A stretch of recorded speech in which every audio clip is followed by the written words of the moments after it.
Hi, I'm Art Futterman, and these are the tools we use for pollinating. This is actually the dethorning knife, but handy for getting the thorns out of the way before you start your pollinating.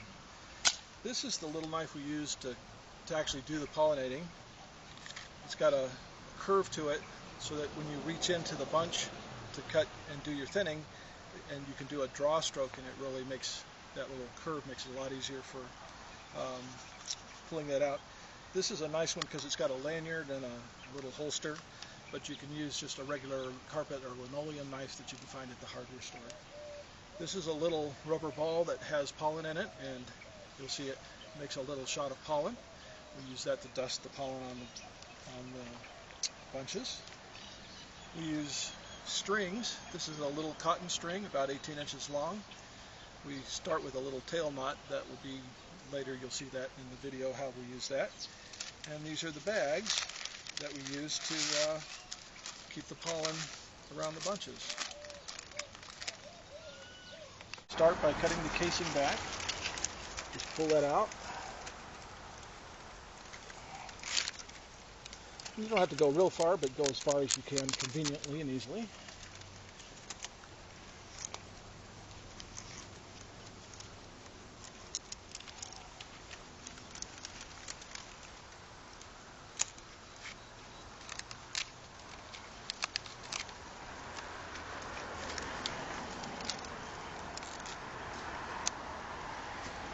Then, this has a fruit stalk, but it's still far down inside there. So you try to find where the strands are. You can just barely see the beginning of it right here. Can you get a tight shot on that? Yeah. You see that beginning to be the center stalk right there? Mm-hmm. This one's a little hard to get to because it's not real far out yet. But we'll go ahead and try to get that. There we go. You can see it now. See that there's a stalk. So you're trying to cut the center strands. You can see that it's all one piece there still. And you're trying to get about 40% of the total amount of flowers. On very long stem varieties like Deglet, they'll cut the tips off, but I don't really like that. I do it on Deglet, but most other varieties I don't do that.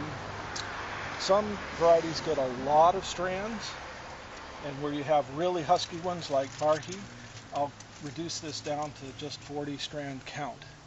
So I'll just, like have 5, 10, 15, 20, 25, 30. I've got about 30 to 35 strands here, so it's not going to be too big a bunch. Next thing, I take a little pollen, and I can put it right here.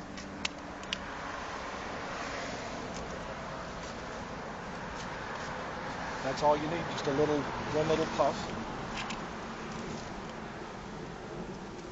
Next thing, we take a string. It has one knot already in the tail end. We'll see what that's for in a minute. About midway down the flowers,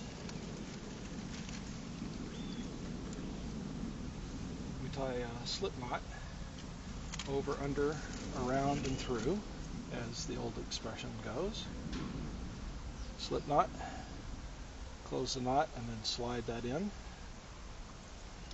That's just about the right length. You want it so that it swells, it doesn't slip off the top or crowd out the bottom. The purpose of the little knot here is so that as this swells, it doesn't completely lose the string. I'll explain the reason for that string. As the next one grows too, these strands will spread out like this, and they'll get all tangled up with each other, and then as the wind blows, it scratches the fruit, damages the fruit, knocks them off, and it can make it really hard to get this to grow out. So by having it tied like this, it sort of threads itself out as it comes out and gets ready to hang like this. And also the strands tend to want to spread out like this, and then when it gets out like this, the strands have to come back down like this, but by this point the strands start to be really stiff, and you can break off strands and have the whole strands die by not being out like this. So this way it's ready to hang down as it gets to this part without tie-down time. So the string does a lot of good, it really serves a lot of good purposes. Then we cover it with a bag. This is to hold the pollen in. It helps on the young flowers, but especially on one like this, if we were to cut this one today, which we could, the flowers probably are really not receptive yet. This will keep the pollen in place. It also tends to sort of temper the temperature in there and keep it more at the right temperature for the flowers to be receptive.